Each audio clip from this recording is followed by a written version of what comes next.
नमस्कार। आज हम एक अहम कानूनी विषय पर बात करेंगे।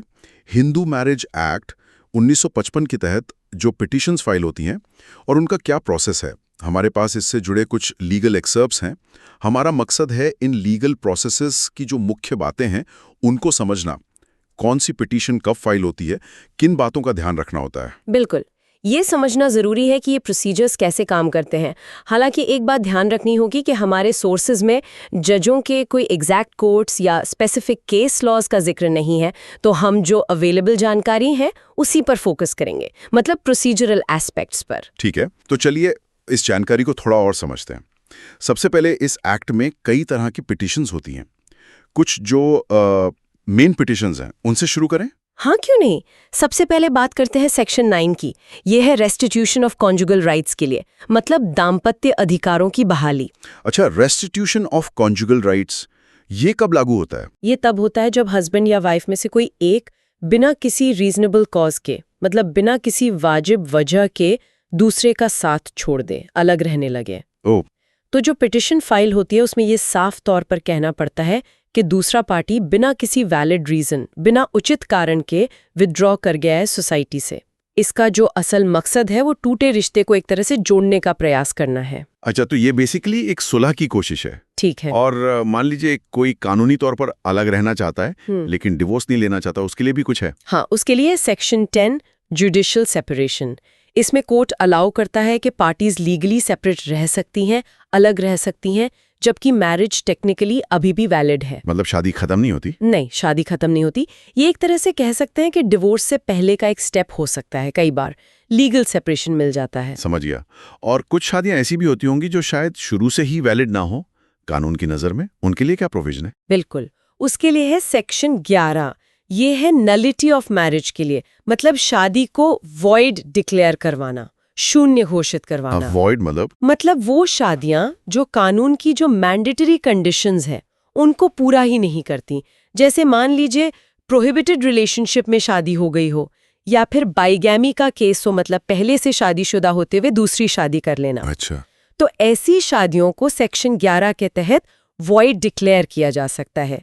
और इसमें एक इंटरेस्टिंग बात यह है कि इस तरह की पिटिशन में ये कहने की जरूरत नहीं पड़ती कि पार्टीज के बीच कोई कोल्यूजन नहीं है। कोल्यूजन मतलब मिलीभगत? आप कह रही हैं कि सेक्शन 11 में ये बताना जरूरी नहीं कि दोनों पार्टीज मिलकर कोर्ट को गुमराह नहीं कर रहे हैं। हाँ, मिलीभगत आमतौर पर बाकी पिटिशंस में, खासकर डिवोर्स की पिटिशन में जो सेक्शन 13 के अंडर आती है, उसमें ये स्टेटमेंट देना होता है कि कोई कोल्यूजन नहीं है। तो सेक्शन 13 डिवोर्स के लिए है? हाँ, सेक्शन 13 है डिवोर्स के लिए, विवाह विच्छेद, जिससे शादी लीगली खत्म हो जाती है।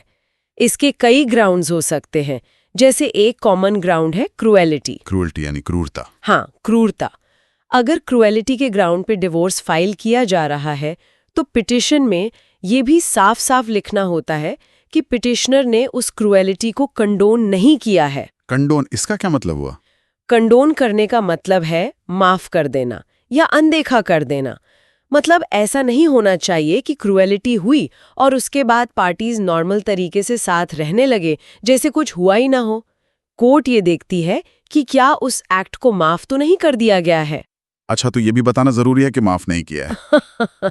ठीक है। और अगर दोनों पार्टीज की आपसी सहमति हो, म्यूचुअल कंसेंट से डिवोर्स, वो भी सेक्शन 13 के तहत ही आता है? वो भी सेक्शन 13 के तहत ही आता है, डिवोर्स बाय म्यूचुअल कंसेंट। उसके लिए अलग प्रोसीजर है थोड़ा। इसमें दोनों पार्टीज को अपने अपने एफिडेविट्स देने होते हैं, हल्फनामे, जिसमें उनकी जो आपसी सहमति है वो क्लियरली लिखी हो। ये तो हुई शादी के स्टेटस से रिलेटेड पिटिशंस। हाँ, इनके अलावा फाइनेंशियल सपोर्ट और बच्चों के मामलों के लिए भी प्रोविजंस हैं? हाँ, बिल्कुल है। जैसे अगर केस चल रहा है, लिटिगेशन पेंडिंग है, तो उस दौरान गुजारा भत्ता यानी टेम्पररी मेंटेनेंस के लिए सेक्शन 24 है।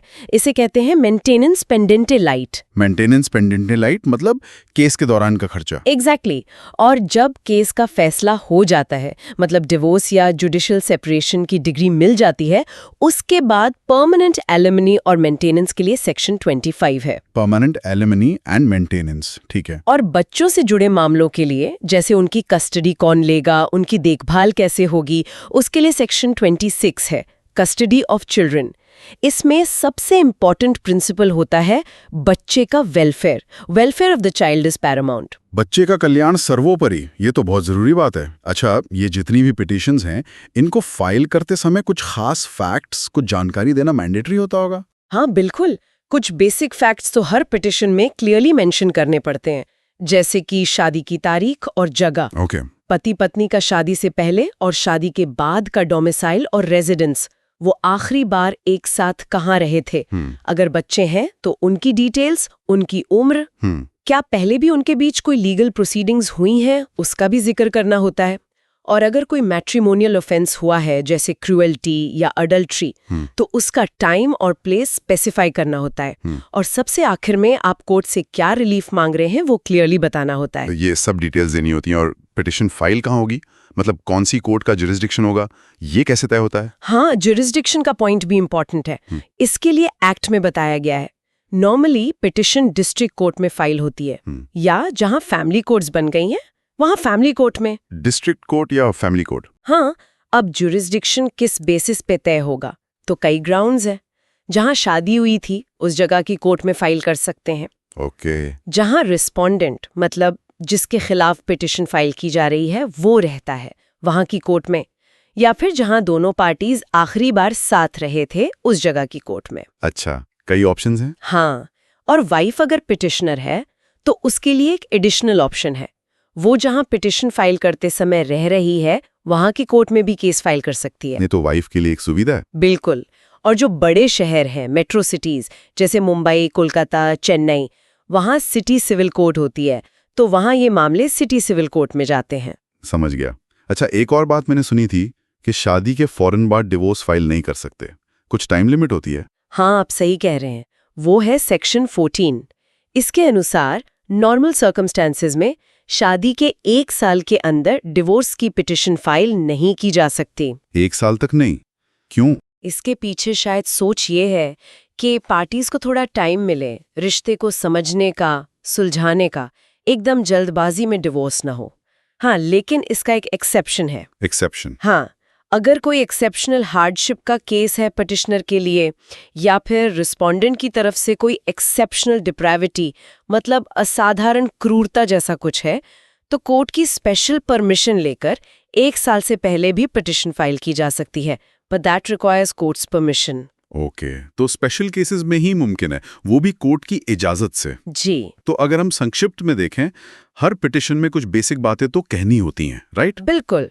कुछ पॉइंट्स हैं जो लगभग हर पिटिशन में सेक्शन 11 को छोड़कर, जैसा हमने बात की, क्लियरली स्टेट करने होते हैं। जैसे पहला कि शादी हिंदू रीति रिवाजों से हुई है, इसके साथ एफिडेविट भी लगता है अक्सर। ठीक है। दूसरा कि पिटिशनर और रिस्पोंडेंट के बीच कोई कल्यूजन यानी मिली भगत नहीं है। हाँ, वो कल्यूजन वाली बात। तीसरा, अगर डिवोर्स क्रूएल्टी के ग्राउंड पर है तो ये कि क्रूएल्टी को कंडोन यानी माफ नहीं किया गया है। राइट।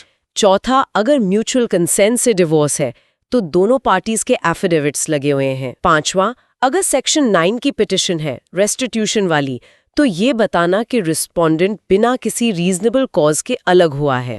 और छठा, पार्टीज का स्टेटस क्या है, वो कहाँ रहते हैं, उनका पूरा डिस्क्रिप्शन देना होता है। ये सब जरूरी हैं। तो ये थी हिंदू मैरिज एक्ट के तहत जो पिटिशंस हैं उनसे जुड़ी कुछ अहम प्रक्रियाएं हैं और ज़रूरतें। काफ़ी डिटेल जानकारी है ये। हाँ, देखिए, ये प्रोसीजर्स थोड़े कॉम्प्लेक्स लग सकते हैं, इसमें कोई शक नहीं, पर इनका जो पर्पस है वो मैट्रिमोनियल डिस्प्यूट्स में जस्टिस, फेयरनेस और एक तरह की व्यवस्था सुनिश्चित करना है। हर रूल, हर रिक्वायरमेंट के पीछे एक प्रिंसिपल है। जैसे कहीं सुलह को बढ़ावा देना है, तो कहीं वल्नरेबल पार्टी को प्रोटेक्ट करना है, या फिर बच्चों के इंटरेस्ट को सबसे ऊपर रखना है। ये सब प्रिंसिपल्स इन प्रोसीजर्स में झलकते हैं। ये बात तो है। खैर, ये सोचने वाली बात जरूर है कि ये जो स्ट्रक्चर्ड लीगल प्रोसीजर्स हैं, ये पर्सनल रिश्तों की जो इमोशनल कॉम्प्लेक्सिटीज होती हैं उनको किस हद तक एड्रेस कर पाते हैं, और वो बैलेंस कैसे बनता है, शायद इस पर और भी विचार करने की गुंजाइश